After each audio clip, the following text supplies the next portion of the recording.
Hey, hi everyone, how are you? In this video, we are going to solve the lead code problem of the day, and the problem is find numbers with even number of digits.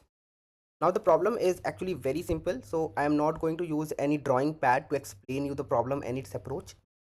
Let us understand the problem theoretically. Given an array nums of integers, return how many of them contains an even number of digits.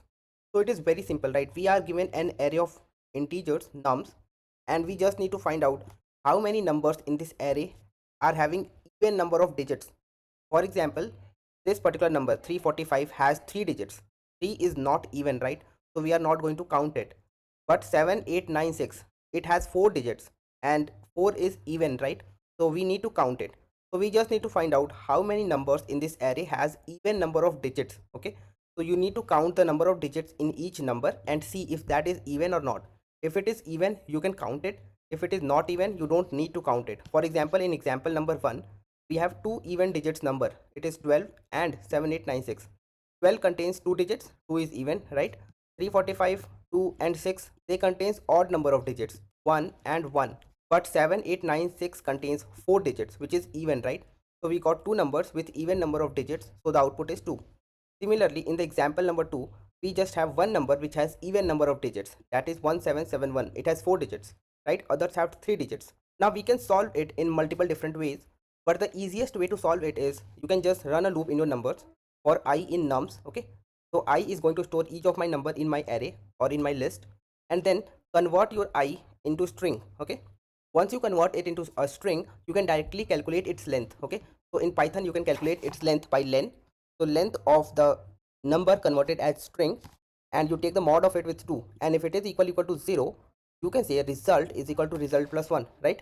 So you can initially have a variable called as result, which is 0, and then you can check if you convert your number into string and take the length and take the mod with 2. If it is 0, it means that the length of that number or the number of digits in that number is even.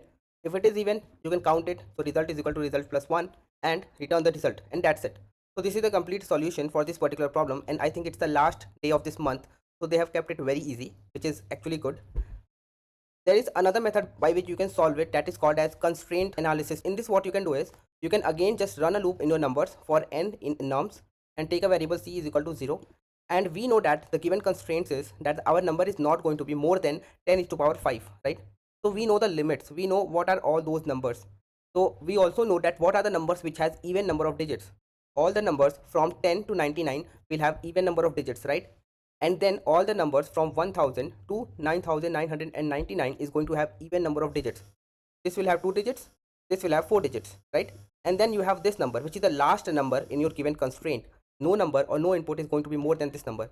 So we are saying that if the value of n is more than equal to 10 and less than equal to 99, or if the value is more than equal to 1000 and less than equal to 9999, or if the given n or if the given value in your array is 10 is to power 5, then I will say c plus equal to 1, that is count this number.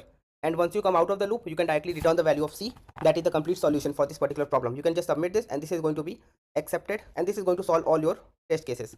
So yes, you can see the runtime is good, the memory is good, and this is actually pretty simple. So we don't actually need to apply a lot of tricks over here, or apply a lot of logic. This is pretty straightforward.